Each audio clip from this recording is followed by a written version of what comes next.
Bize sizlere en arzon joyni ko'rsatishga keldik. Bize bilan bo'lasizlar. Hamma narsalar shu yerda ekan. Shunga xo'sh ro'yza polkalar, zinkalar arzon baholarda kelib xarid etishlaringiz mumkin. Hamma narsa topsanizlar bo'ladi bu yerdan. Manzilni aytadigan bo'lsam, eng oxirida bilib olasizlar manzilimizni. Hozir esa sizlar bilan birgalikda obzor etib ko'rsataman narsalarni. Bir-biridan chiroyli oshxona uchun, farzandlaringiz uchun, o'zlaringiz uchun hamma narsa topsanizlar bo'ladi ekan bu yerda.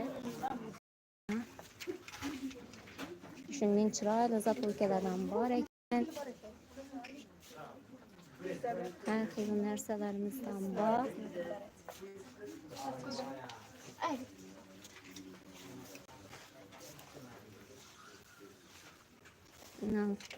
Katta deysizlarmi, kichkina deysizlarmi, oshxona buyumlari deysizlarmi, xullas kalom hamma narsa topsanizlar bo'ladi. Bu yerdan bemalol kelaverasizlar.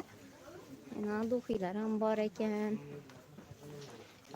Xo'sh ro'yza polkalardan bor ekan. Bularni hammasi 9000 so'm.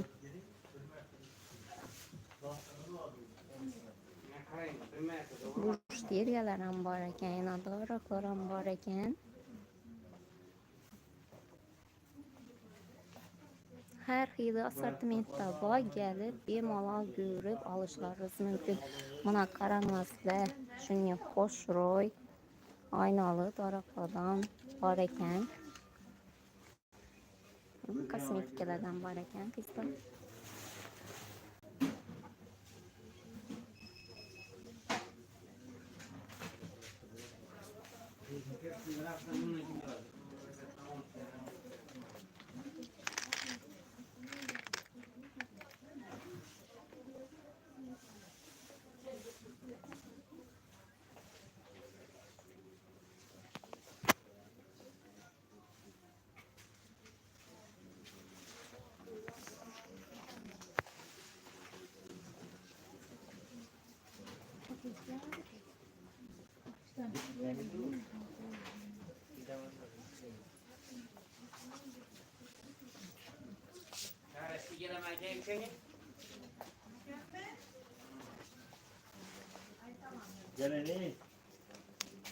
Bir yerda har kuni odam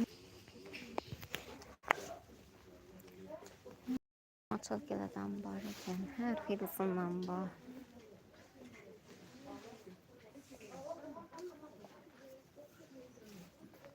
Yine oshxona buyumlari ham bor ekan bu yerda.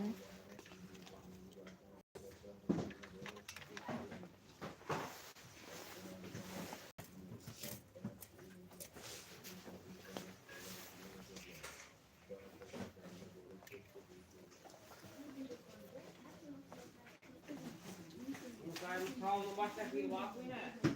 Sağolun. Sağolun başka bir olsa. Parayı koymayın durma fazla. Özü içinden koyun bunu tamamen.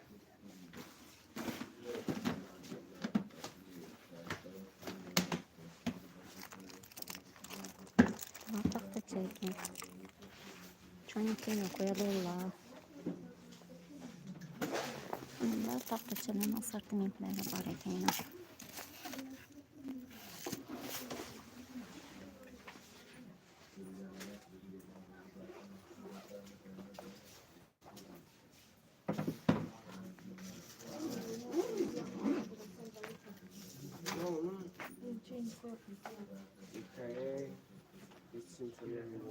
Only